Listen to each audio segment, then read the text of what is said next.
अस्सलाम वालेकुम and hello everyone, I hope you all are doing well.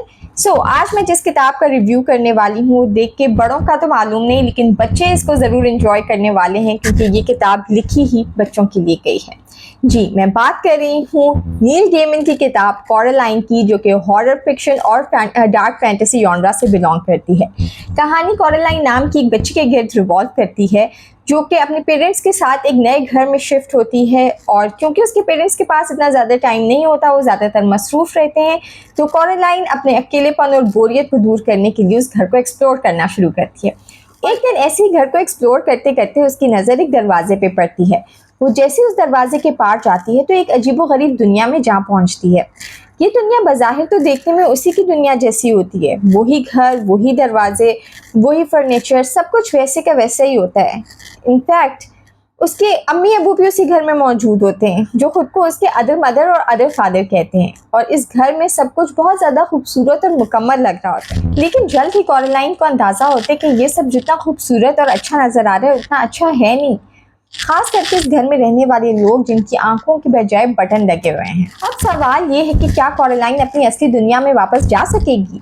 ये जानने के लिए आपको ये किताब खुद पढ़नी होगी। ये कहानी सिर्फ एक डरावनी कहानी नहीं, बल्कि ये कहानी है कोरलाइन की बहादुरी की, उसके खुद पे यकीन की, और उन रिश्तों की जो उसे उसके घर से जोड़ के रखती। मुझे ये कहानी पढ़ के बहुत मज़ा आया क्योंकि इसको पढ़ के मेरी बचपन की बहुत सी यादें ताज़ा हो गई। मैं भी बचपन में इसी तरह की कहानियाँ पढ़ा करती थी, एंड आई एम श्योर कि बच्चे इस बुक को पढ़ के बहुत इंजॉय करेंगे। इस कहानी को मज़ीद इंटरेस्टिंग दो चीज़ों ने बनाया। एक, इस कहानी में जो बिल्ली थी, मुझे वो बिल्लियाँ बहुत पसंद है, इसलिए मुझे तो ये पढ़ के बड़ा मज़ा आया कि इस कहानी में बिल्ली भी एक कैरेक्टर थी।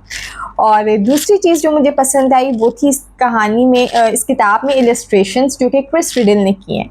इलस्ट्रेशंस भी बहुत खूबसूरती से बनाई गई थी और बहुत मज़े की लग रही थी और इस कहानी को मज़ीद इंटरेस्टिंग बना रही थी। सो ये कहानी एज एन एडल्ट मुझे पढ़ के मज़ा तो बहुत आया, लेकिन मुझे लगता है कि अगर मैं एक छोटी बच्ची होती और 8 से 12 ईयर्स के एज ग्रुप के दरमियान में होती तो मुझे ये कहानी और ज़्यादा पसंद आती। So I would highly recommend it to the children, और मुझे लगता है कि इस कहानी में बड़ों के लिए भी कुछ ना कुछ लेसन्स हैं, तो मैं बड़ों को भी रेकमेंड करूँगी, क्योंकि अगर ख़ास करके वो लोग जिनको चिल्ड्रंस लिटरेचर पसंद है वो ज़रूर इस कहानी को पढ़ें। तो मैं इस किताब को दूंगी 4 स्टार्स, और मैं चाहूँगी कि आप भी मुझे ज़रूर बताएं कि आपने ये किताब पढ़ी है कि नहीं, और अगर पढ़ी है तो आपको कैसी लगी, और अगर नहीं पढ़ी तो पढ़ने के बाद मुझे बताइएगा कि आपको ये किताब कैसी लगी। सो इंशाल्लाह फिर मुलाकात होगी किसी और वीडियो में किसी और बुक के रिव्यू के साथ। तब तक के लिए मुझे इजाज़त दें, और मेरे चैनल को सब्सक्राइब करना और इस वीडियो को लाइक करना बिल्कुल भी मत भूलिएगा, बल्कि इस पर कमेंट भी ज़रूर कीजिएगा और शेयर भी करना बिल्कुल मत भूलिएगा। और अगर आप मेरे मज़ीद रिव्यूज़ और वीडियोज़ और बुक से रिलेटेड मज़ीद कंटेंट देखना चाहते हैं तो मेरे इंस्टाग्राम फरजीन्स रीडिंग रूम पे मुझे फॉलो करना बिल्कुल मत भूलिएगा। इंशाल्लाह आपसे फिर मुलाकात होगी, तब तक के लिए मुझे इजाज़त दें। गुड बाय एंड अल्लाह हाफ़िज़।